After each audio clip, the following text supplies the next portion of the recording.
Saludo mis hermanos responsables de cada grupo de cuidado, responsables de desarrollar los temas que vamos a comenzar a introducir a partir del 1 de febrero en los grupos de cuidado.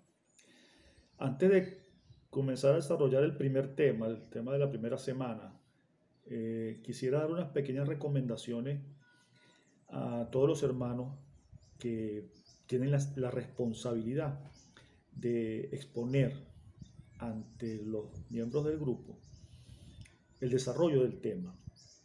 Esta es una nueva experiencia que va a comenzar a tener como responsables, como maestros, porque en realidad son maestros de la palabra.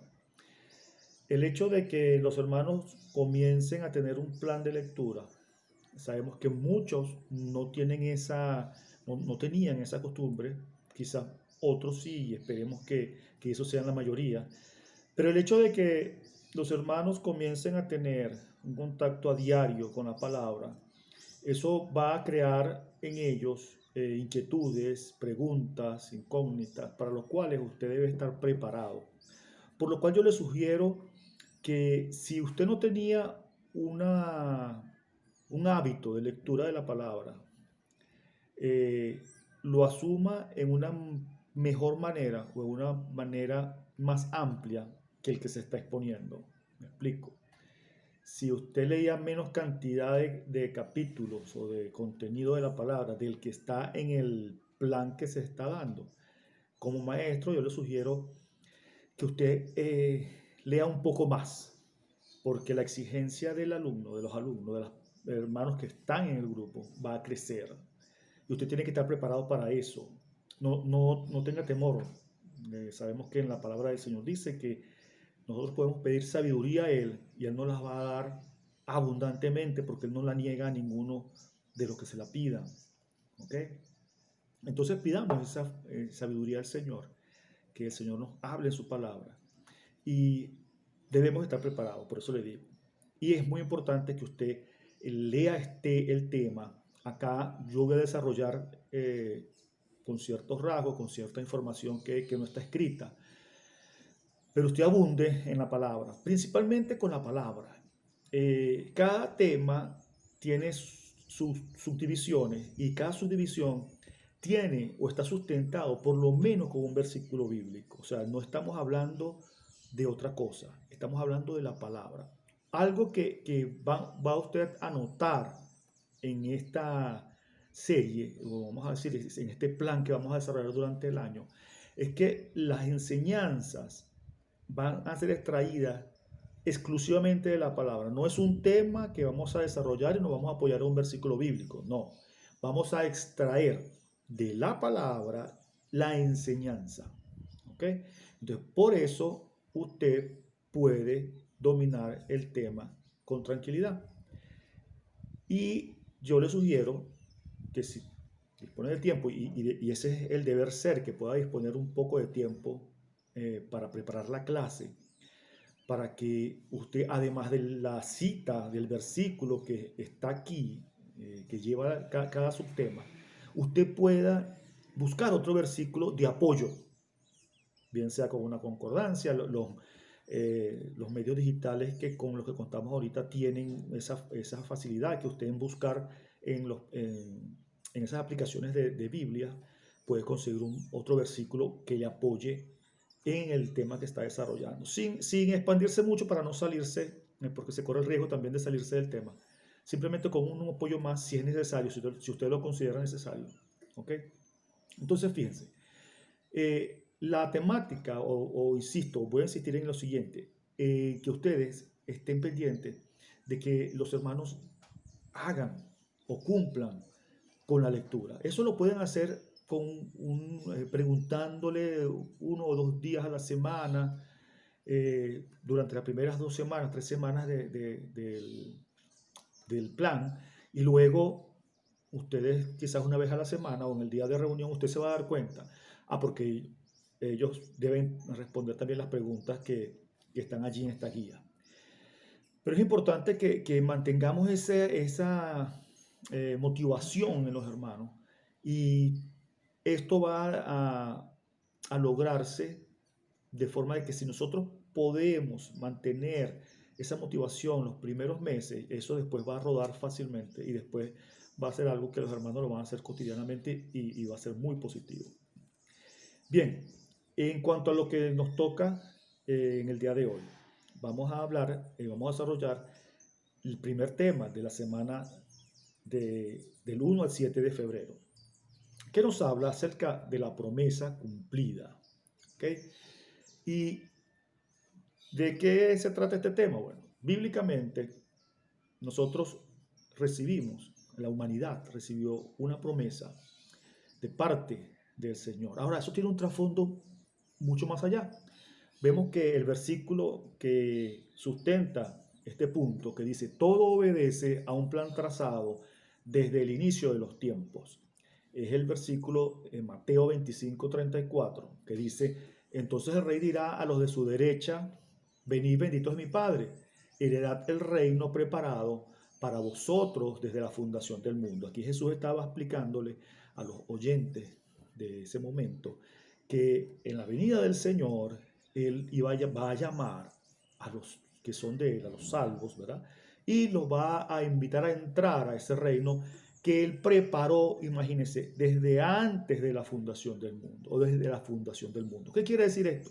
Que esto era un plan trazado por el Señor, esa Trinidad allí, actuó de forma para darle forma, vamos a llamar así, a ese reino que Él preparó para cada uno de nosotros. O sea, que ese era un plan que no es nuevo, es un plan que no nació de algunas circunstancias, no, sino que fue algo planeado desde antes.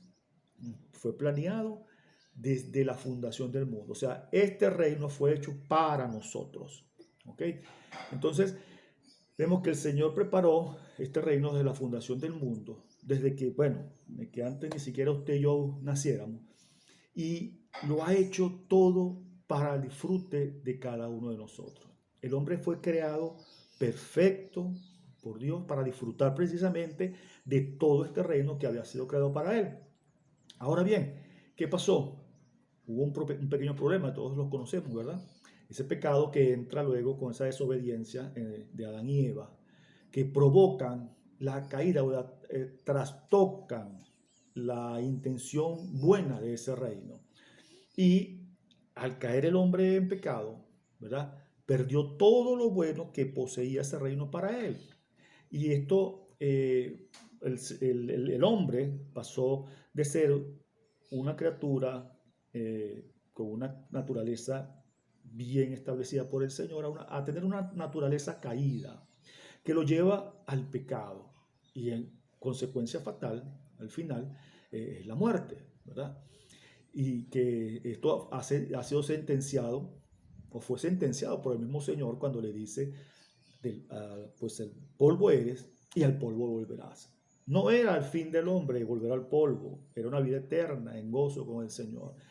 Por la entrada del pecado sucede esto y hasta la misma naturaleza es sometida a este tipo de trastorno. ¿Okay? Junto con el hombre, también la naturaleza recibe esas consecuencias de maldición, de pecado.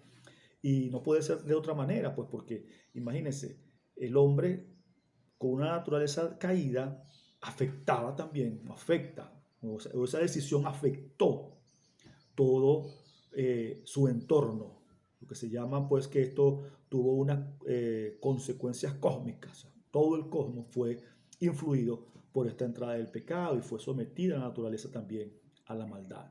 Y vemos cómo este error tuvo esas consecuencias, ¿verdad?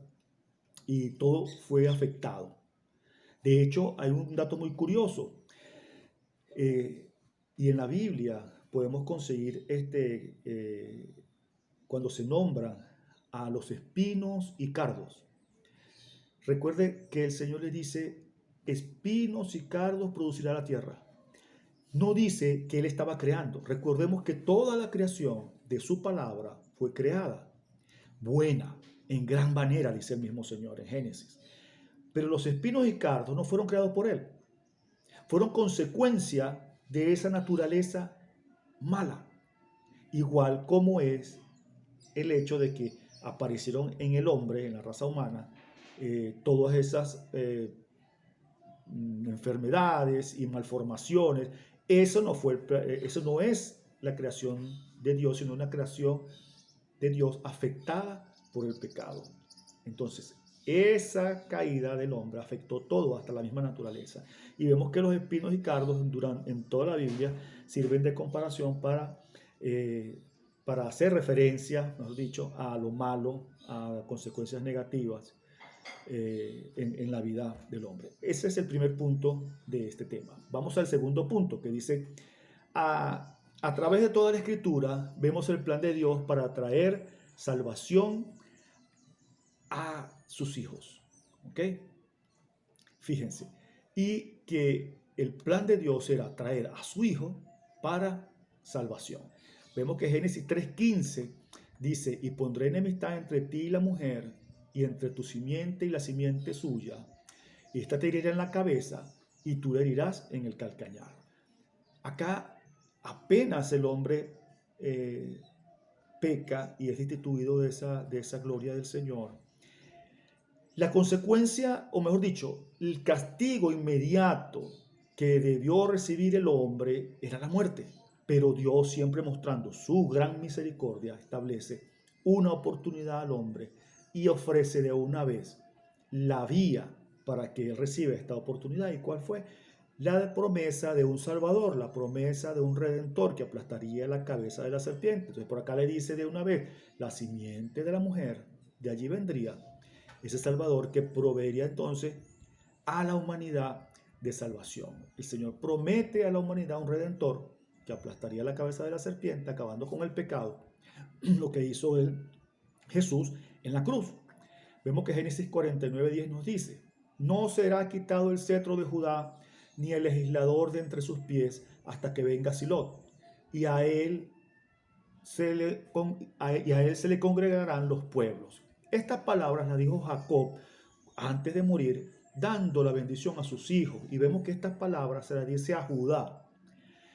De la tribu de Judá, de las descendientes de Judá, viene el Señor.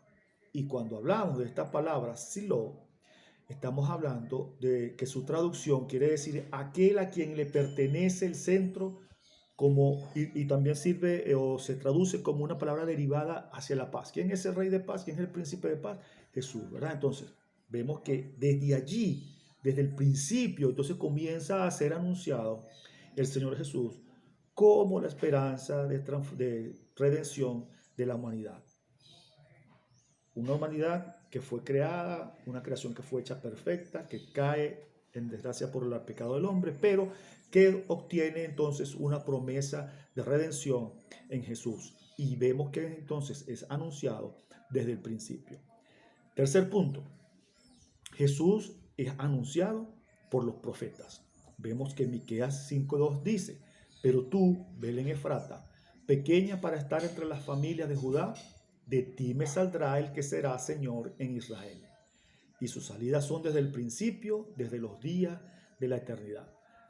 Miqueas anuncia la llegada de este Salvador, ratificando la descendencia y la proveniencia de este Salvador de la tribu de Judá, como estaba ya planeado desde los días de la eternidad. Y fíjense que él mismo lo plantea allí. Todo estaba planeado, porque dice, y sus salidas son desde el principio, desde los días de la eternidad.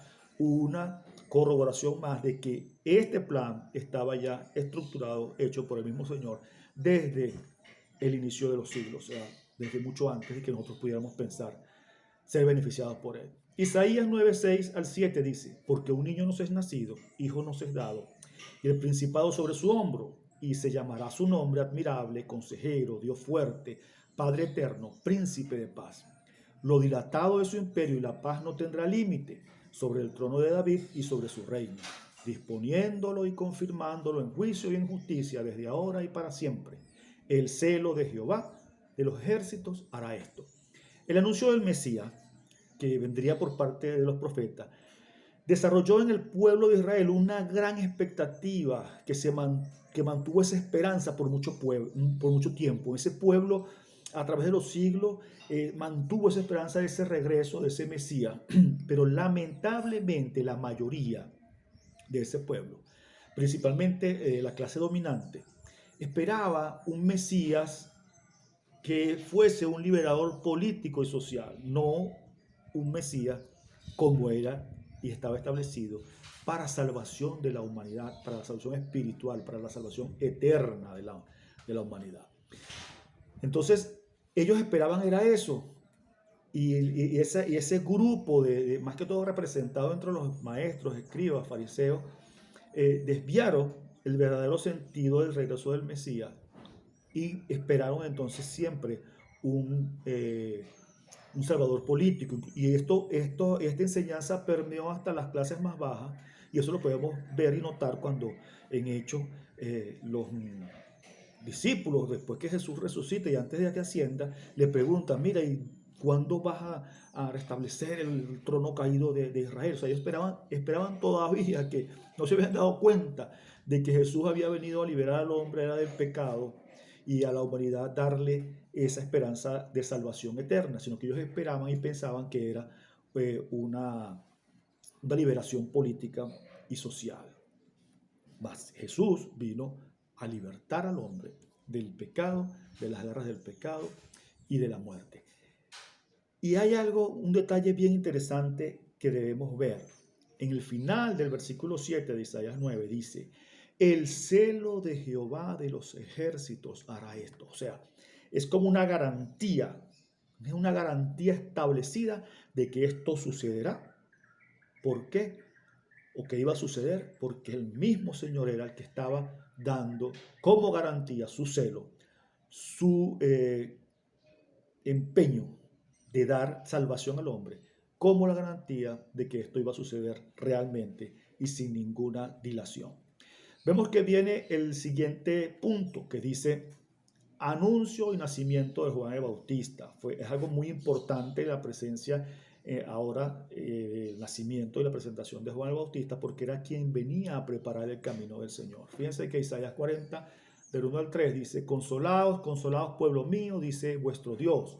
Hablad al corazón de Jerusalén, decidle a voces que su tiempo es ya cumplido, que su pecado es perdonado, que doble ha recibido de la mano de Jehová por todos sus pecados. Vos que clama en el desierto, preparad camino a Jehová, enderezad calzada en la soledad a nuestro Dios. Es el anuncio de Isaías de un hombre que vendría antes del maestro a abrirle camino, a preparar espacios para el Señor. Y vemos que en Lucas 1 del 3 al 17 se anuncia por parte del ángel a Zacarías que tendría un niño, un hijo, ¿verdad? Y que este hijo iba a traer entonces un anuncio preparatorio para la llegada del rey. Y fíjense que es bien interesante cuando se anuncia de parte del profeta, ¿verdad? Que él era quien debía preparar el camino para el Señor.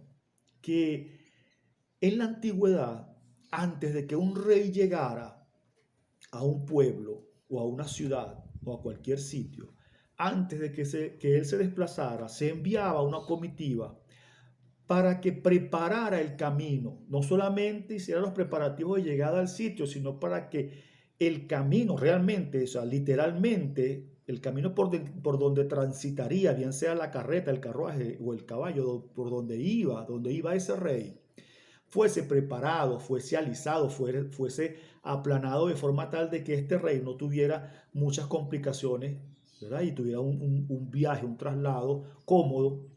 Entonces, esa comitiva pasaba antes, y ese fue el trabajo que hizo Juan el Bautista. Por eso es que se le dice, ¿verdad? Preparar el camino del Señor. O sea, él fue a preparar el camino del Maestro. Por eso incluso él dice, cuando está el ministerio de Jesús entrando y creciendo, él dice, es necesario que yo mengüe. ¿Por qué? Porque él fue a preparar ese camino, él fue a anunciar ese mensaje de salvación y a decirles, a advertirles que quien venía detrás de él mismo no era digno ni siquiera de desatarle el calzado de sus pies. Y fíjense algo tan interesante, que es que en esa época el hecho de desatarle el zapato al amo o a una persona era un trabajo de los esclavos. de las personas más bajas. Esa era su labor, eso era algo que debían hacer. Y Juan el Bautista dice que él ni siquiera era digno de desatarle el calzado al Señor. Imagínense la concepción que tenía del Maestro de Jesús. Entonces, vemos que esa fue la función de Juan el Bautista. Entonces, Juan el Bautista fue enviado para anunciar y para preparar el camino del Señor. Vemos también entonces cuando Jesús es anunciado a María. Dice, entonces el ángel le dijo, María, no temas, porque has hallado gracia delante de Dios, y ahora concebirás en tu vientre, y darás a luz un hijo, y llamarás a su nombre Jesús. Este será grande y será llamado Hijo del Altísimo, y el Señor Dios le dará el trono de David su padre, y reinará sobre la casa de Jacob para siempre, y su reino no tendrá fin. Miren, para cada joven en el pueblo de Israel, así como había la expectativa entre todo el pueblo de la esperanza que llegara un Mesías, entre las mujeres jóvenes vírgenes, esa expectativa era mucho mayor. ¿Por qué? Porque había la promesa de que una virgen concebiría y daría a luz un hijo, y ese hijo iba a ser el Mesías Salvador. Cada mujer virgen de Israel esperaba que ella fuese la favorecida.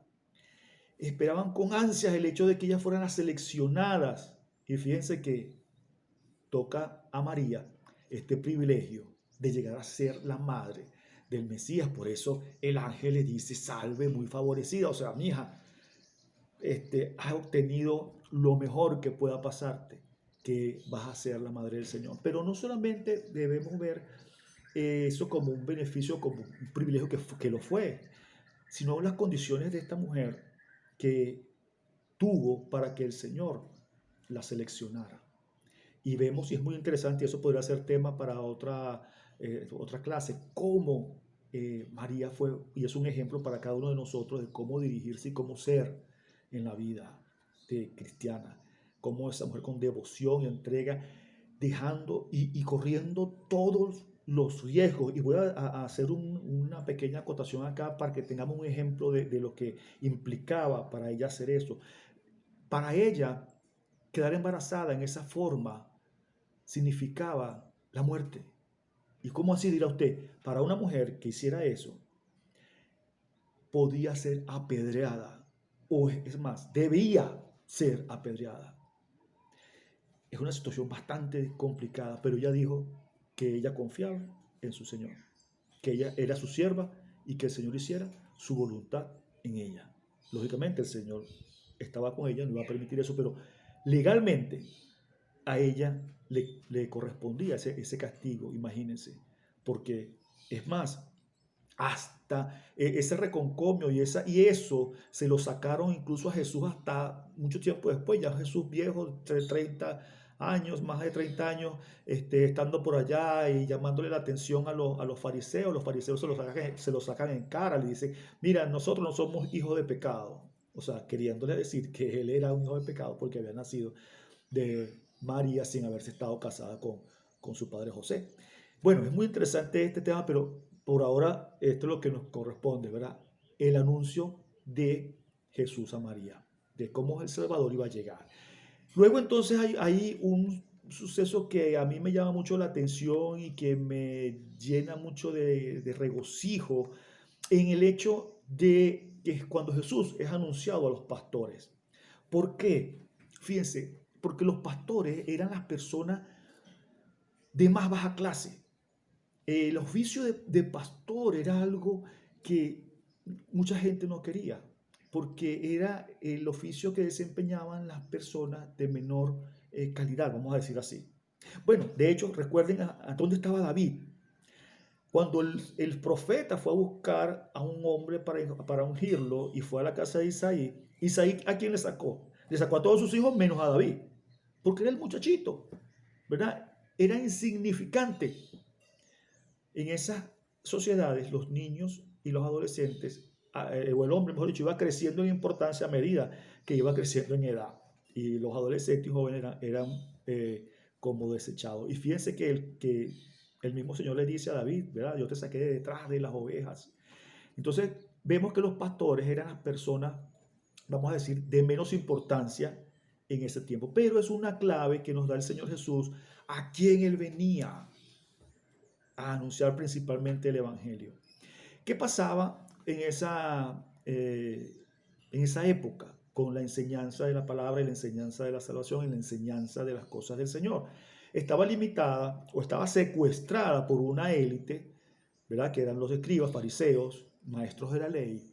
Ellos tenían prácticamente, se habían adjudicado el poder de administrar la palabra y consideraban incluso o la limitaban por condiciones que realmente no están escritas en la palabra, sino por condiciones que ellos mismos pusieron. Por ejemplo, ellos catalogaban a todo aquel que no fuera judío como pecador. Catalogaban a todo aquel que tuviera enfermedades, fuera pobre, como pecador. O sea, como ya destinados a una situación de desecho, ¿verdad?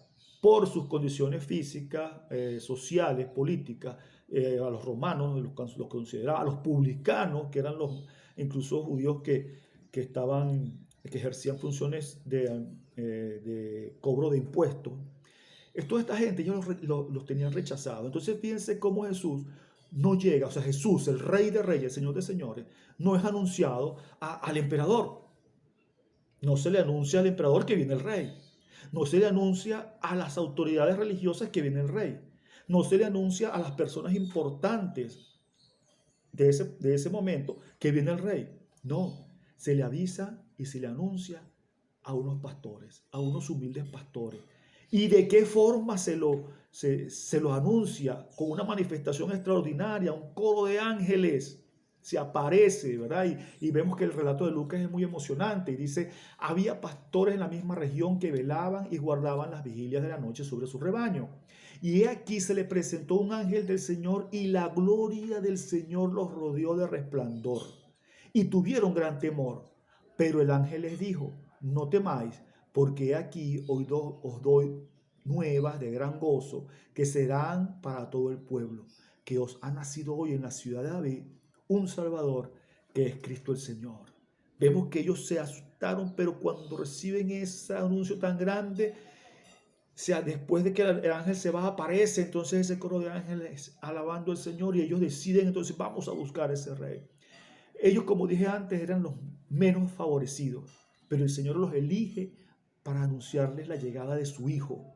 El rey está aquí y se lo anuncia a ellos. No fue a los grandes, sino a los pequeños.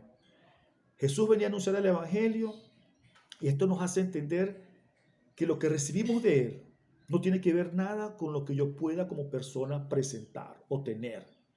Esa gracia mostrada por el Señor a darnos a su Hijo para que Él muriera en la cruz por todos nuestros pecados es totalmente inmerecida para nosotros. Los principales invitados de uno de los momentos más especiales de la humanidad fueron unos humildes pastores. Entendamos entonces que nosotros debemos tener en nuestros corazones esa humildad, observar esa humildad para recibir al Señor y las enseñanzas del Señor en la vida de cada uno de nosotros. Lucas 2:7 dice, y dio a luz a su hijo primogénito y lo envió en pañales y lo acostó en un pesebre porque no había lugar para ellos en el mesón. Se cumple la promesa, el Salvador está en el mundo, el Mesías prometido llega a dar salvación a la humanidad. La espera ya había terminado. El rey llegó y ese reino de Dios preparado para cada uno de nosotros desde antes de la fundación del mundo se hace presente, ¿ok? Y ya podemos comenzar a disfrutarlo. Ese reino está entre nosotros, se está asomando incipientemente, Él crecerá y se consumará el día que ese rey venga una vez más. Ya no como un niño, sino como ese rey poderoso en gloria para buscar a sus hijos y establecer entonces definitivamente ese reino donde todos gozaremos junto con Él por la eternidad. Dios me lo bendiga, mis hermanos, Dios les guarde. Este es el desarrollo de este primer tema. Espero que haya sido de mucho provecho y esperamos entonces para la segunda clase la próxima semana.